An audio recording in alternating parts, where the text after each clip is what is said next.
Could a labor dispute on U.S. or Canadian shores be considered a political risk for your company? Or what about the threat of increased piracy off the coast of Somalia? Can such disruptions be prevented? Or, to put it another way, can companies at least mitigate the losses associated with supply chain breakdowns? These questions have become much more important to businesses as they have faced relentless customer demand for better value at less cost, for individual customization and greater choice, for faster delivery and higher quality, and now for increased environmental awareness. The organization's weapon of choice in recent years to address these demands has been its supply chain. However, as the supply chain footprint changed to include outsourcing and offshoring to a web of third-party service providers managing mission-critical business functions and operations, so does the organization's exposure to uncertainty. Until now, some organizations and their executives have been taken by surprise since these risk exposures were unanticipated, complex, and beyond their ability to manage.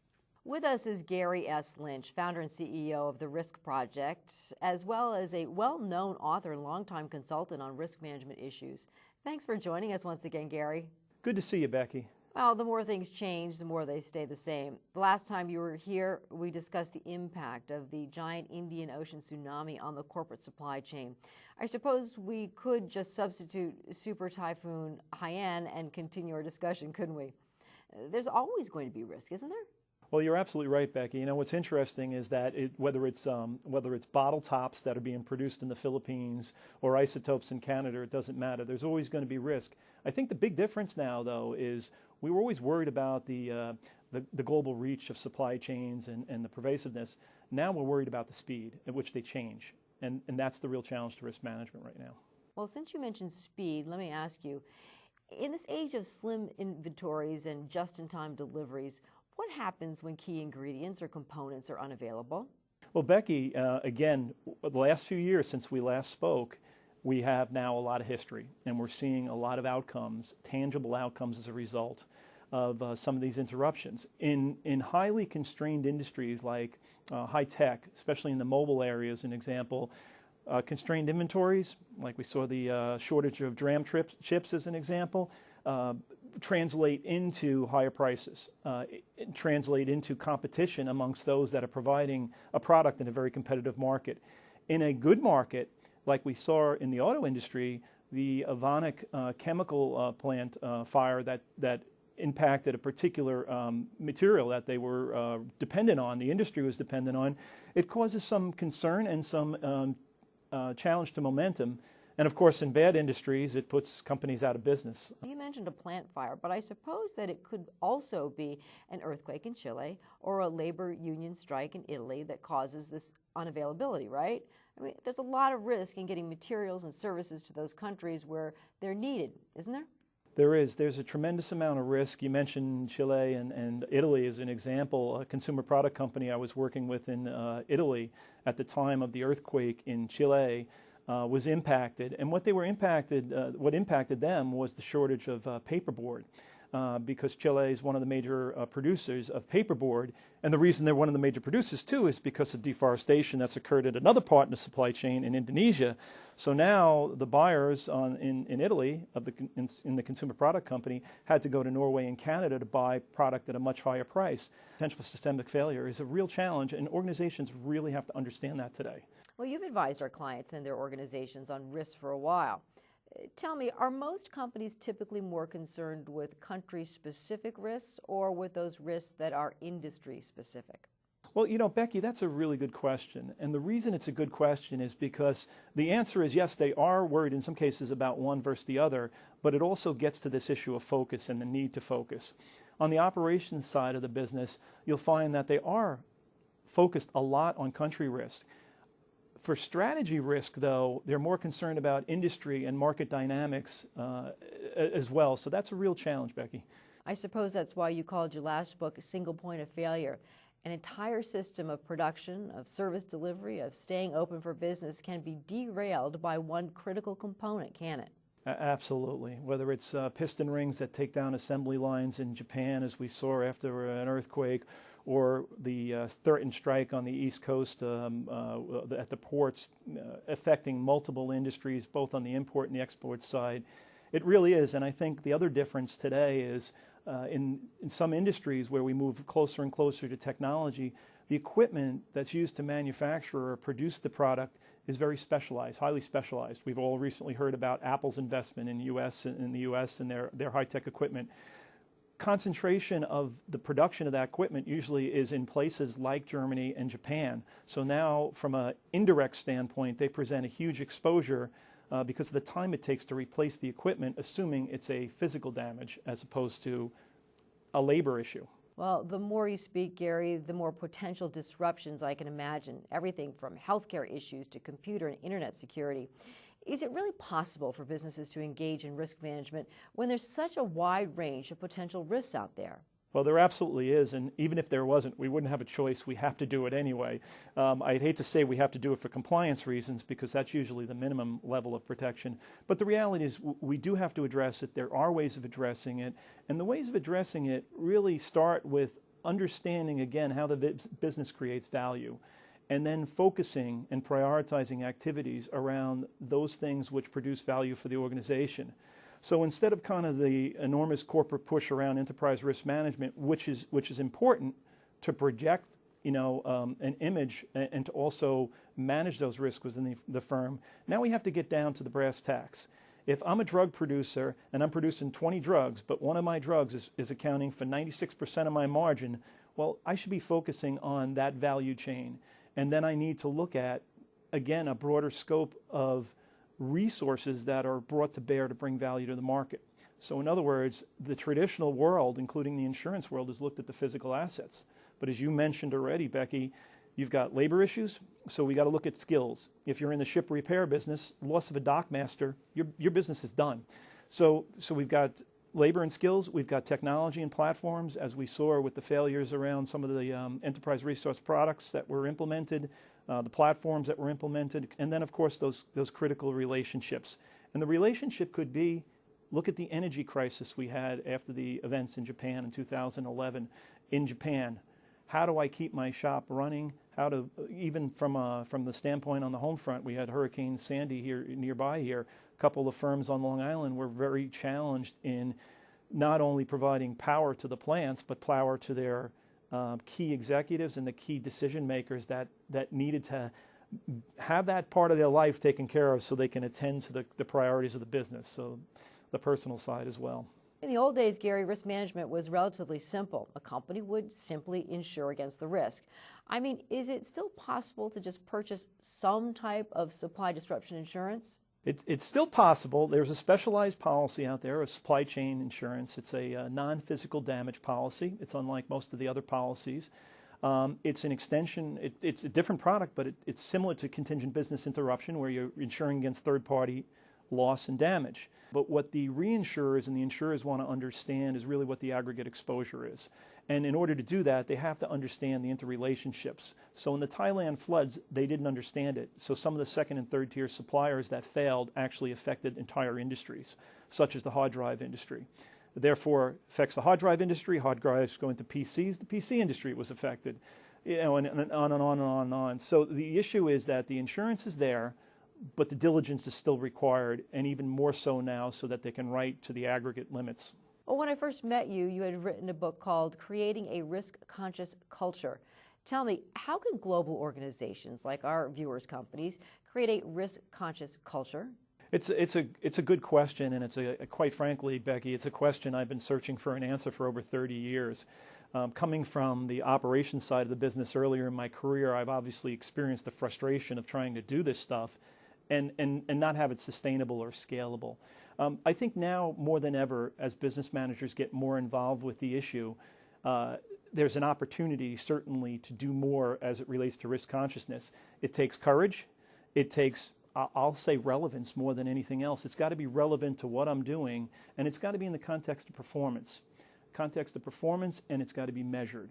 So if I can measure the impact, I can make certain decisions about investment against impact as it relates to the product I'm putting out the door, which is getting X margin, producing X revenue. It's got to be in those terms, and like I said, it's got to be personalized, because if it's not, I don't give it a whole heck of a lot of chance of surviving or being sustainable, the solution. Well, that makes a lot of sense, Gary. But the last time you were here, you told me risk is a four-letter word. So from your perspective, what's the most common obstacle that we found to effective risk management?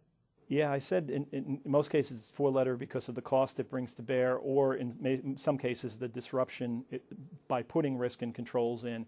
An executive from Nationwide Insurance shared this question with me. I thought it was a great question. He asked me, why do we have brakes on automobiles? Being in the risk business for 30 years, my answer was to stop or slow down. His response was no, to go faster. And really that's what it's about. And I think in this context, that's what we're trying to do, is really the enablement portion of it, realizing the business has no choice but to go faster. So how is it that we're going to help them go faster but yet still manage the risk? You know, we step into our cars and all the technology, the safety technology, the seat belts, all that's there for us. We don't even think about it. And if we have a destination to go to, we'll gauge whether we need to go fast or slow. If we're late for picking up our kids from school or something, we're going to go faster. We're going to take some risk. But we have the confidence that the infrastructure is behind us. And somebody has gone through an effort in this evolution of prioritizing what's most important. And that's what we've got to do in terms of value to the organization. In some cases, people know what they don't know. They don't know the specifics about piracy. They know it exists off the coast of Somalia, but tell me, how can companies and their executives learn about what they're not even aware that they don't know? Well, Becky, great question. Give me a call. No, just seriously, I think there are a lot of good and independent sources that can provide that information. There are also services by companies like NC4, Maplecroft, services that we've used extensively with our clients after we've mapped their value chains, do an overlay, and understand is there relevancy. And in addition to that, though, one of the best services in the world that's free is Google Alerts. If I have a question about piracy, I'm just going to go out there and I'm going to put piracy and maybe a few other buzzwords in there, and every day I'm going to get my updates. But the caution is, don't chase threats. Don't chase threats. If you chase threats, you'll never get to where you want to be, because like you said before, Becky, there's just too many ways you can have a potential disruption, interruption, failure. Really you have to understand, first and foremost, where the priorities are to the business, impact, and along the value chain, what are the things that you're least prepared for from an impact standpoint, and that's where you're really going to focus your attention in a strong risk management program. Well, you know our viewers, they're corporate financial executives, and they're going to ask someone like you, what's the value of risk management? I'm curious, how do you respond to that question? Can you put a financial value on it? Becky, this is probably the number one question I hear right now. It's, give me some idea of a return on investment here. I'm willing to take action as a financial officer. I'm willing to provide some direction, but you got to give me some way to measure success or failure. And in financial terms would be a good way to do it in terms of margin or revenue or liquidity or whatever. And the answer is, in the aggregate, it's difficult to manage, in the aggregate for the entire organization. However, it's very simple to manage if we start looking at the way that you produce value and look at it as an allocation against that value and what return it brings in terms of maybe a total or an aggregate time to recovery. If I can recover, I'll give you an example. I was working with a consumer product company here in the U.S. It was based in France. They had expanded in the U.S. They had actually purchased a number of other similar companies. So they had a huge distribution footprint. So what happens when that happens is usually let's get some efficiency. We'll bring the management consultants in and we'll start slicing and we'll go for the lowest cost distribution center. So they wanted to bring 16 distribution centers down to one distribution center. However, there was a smart enough executive that said, you know what, if we do that, obviously we have some pretty significant exposure if we have everything in the United States running through the one distribution center. But what I'd like to know as a financial executive as well is what is the return on investment if I make this investment in the second center? How much is that? How does it affect the fill rates in between the two centers? How should I distribute the fill rates? And what do I get in return for that? The short answer was this. It was $230 million is what they got in return. That's a big number. And the way we calculated the number was we looked at the actual one distribution center strategy. And we looked at what would happen if there was a specific outage at that strategy, at that distribution center. And the recovery time to bring that back up was estimated to be somewhere between 56 and 62 weeks. by the time you layer in and you look at replenishment in entirety, because you can't look at it just the distribution center, because you're going to say, where do you get product? And they had 10 major SKU lines or product families that were critical in producing the greatest margin. So you can go to your factories and say, produce more, but if your factories are running 24/7, 365, you got a problem there. You have to make some concessions. And then, of course, you've got logistics issues. If you're going to pull from other distribution centers, what does that do to the rest of the network? So these are the kinds of things we looked at.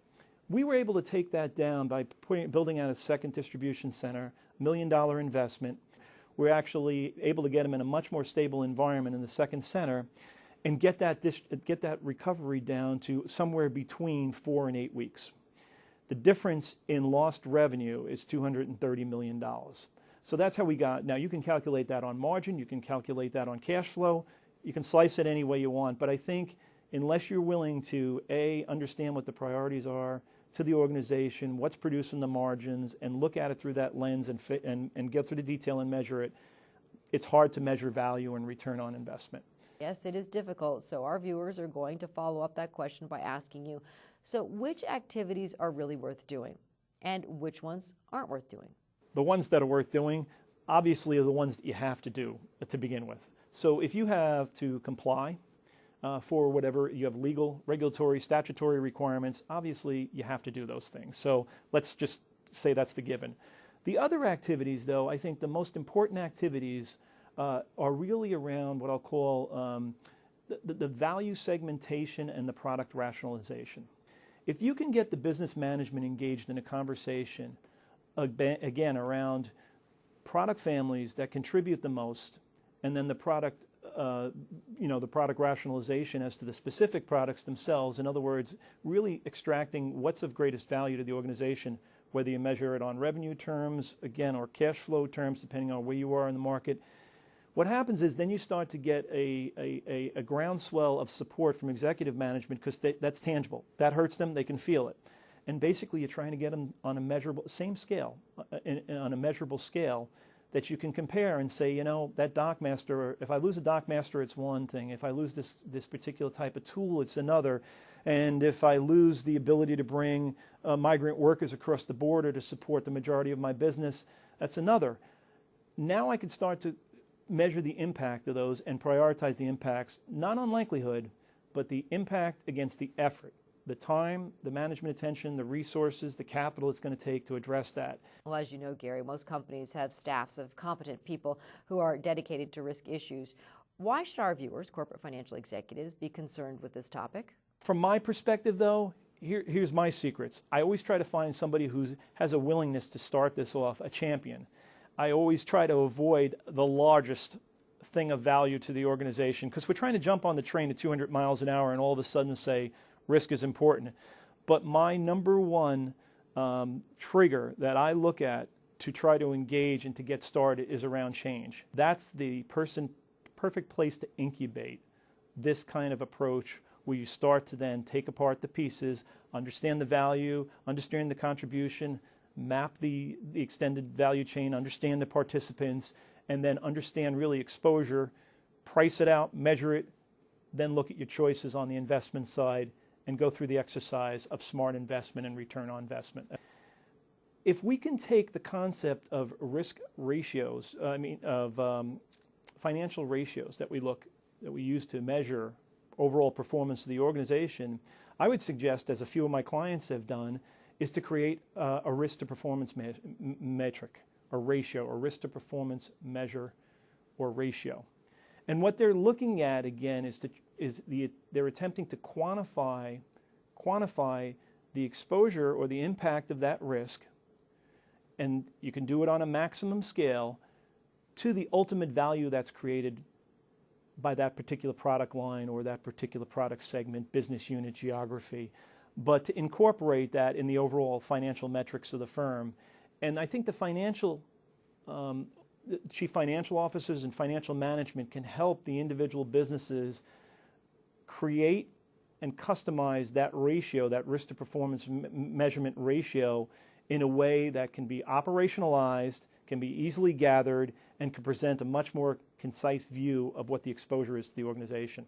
And many of our viewers' organizations have made major investments in enterprise risk management. With ERM, aren't they already speaking the same language as you?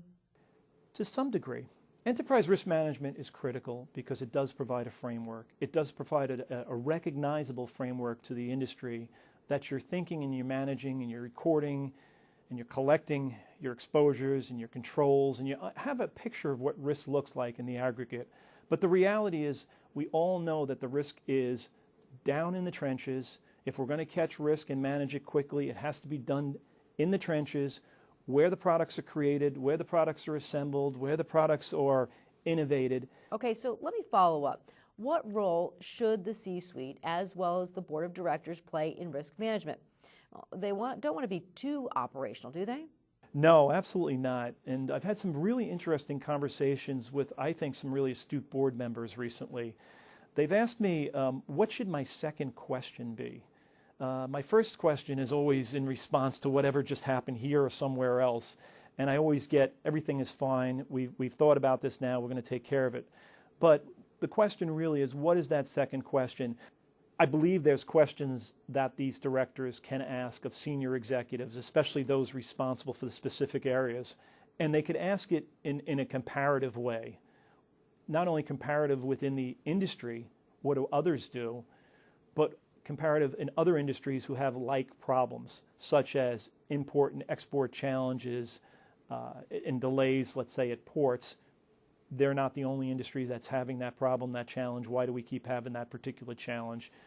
Is the strike really just going to affect us in this way? How do we know we're going to get capacity when we go to a different port? Educate me. And I think it's really that education lens. And I think when somebody tries to educate them, they either know it or they don't know it, and that becomes clear. Thanks, Gary. We'll return to your commentary in a minute. As Gary Lynch indicated, supply chains are the backbones of the global economy. Their complexity, along with the critical role they play, has both businesses and governments increasingly concerned about managing major disruptions. As a result, it seems almost each week as if there is a new initiative to regulate or oversee some element of corporate supply chains.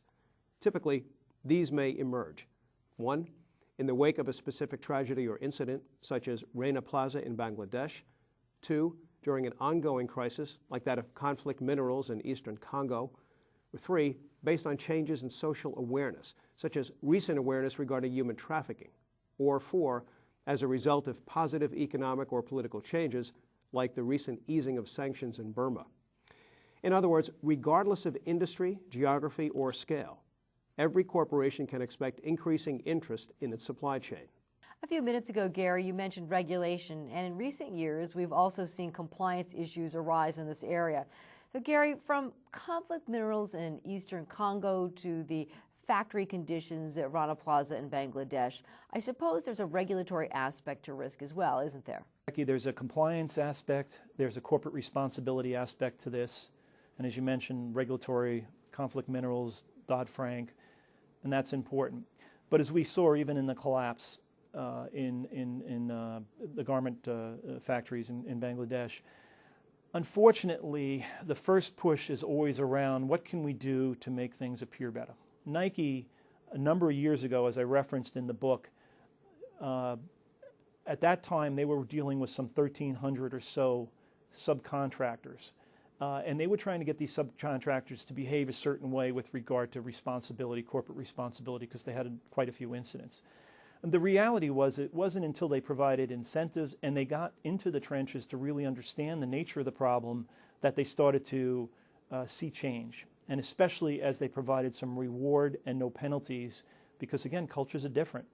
Interpretations of what I do right, what I do wrong, how I'm penalized or incentivized are different. So, and they made some great progress in doing that. And I think that's the key is, again, getting back to that level of detail. I'm curious, is regulation the only role that government plays in this area? Becky, I think the progressive governments have realized that regulation is not the only role for them to play. And what we've seen, and Singapore is a great example, where we have engagement in and incentives in not only becoming more efficient and being the best place to provide product or service, but also to manage risk, and the risk to the individual, the risk to the suppliers, the risk to the economy and the social network it supports. So I Currently, I'm doing work with the Department of Commerce. I'm on an advisory committee for the Secretary of Commerce, and in particular, we're focusing on competitiveness and how to make the U.S. more competitive by leveraging some of the capabilities in the supply chain. The World Economic Forum as well, which is another place I've worked in, has set up a global risk network.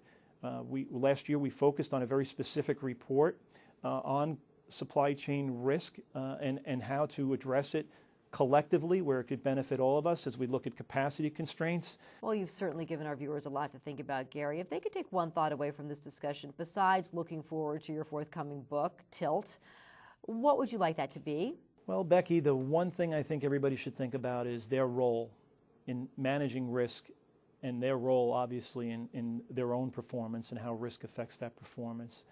And in particular, now that it's become relevant to the masses, what can I do efficiently? What can I do efficiently? Not what can I do well, but what can I do efficiently? How do I measure risk? How do I link it to the performance and understand so I can make informed or intelligent or risk-conscious decisions? That, to me, is probably the most critical element right now because, as I mentioned earlier on, the challenge now in supply chains is the speed at which they move and they change. And thanks to technology and social networking and mobile, it's even happening faster now. So with this challenge comes the potential for displacement risk. And displacement risk is going to occur very, very quickly. You can be out of a market overnight now, as we all have seen, if you're not prepared to deal with some of these challenges. The Risk Project's Gary Lynch, thanks for bringing us up to date. Becky, pleasure seeing you again.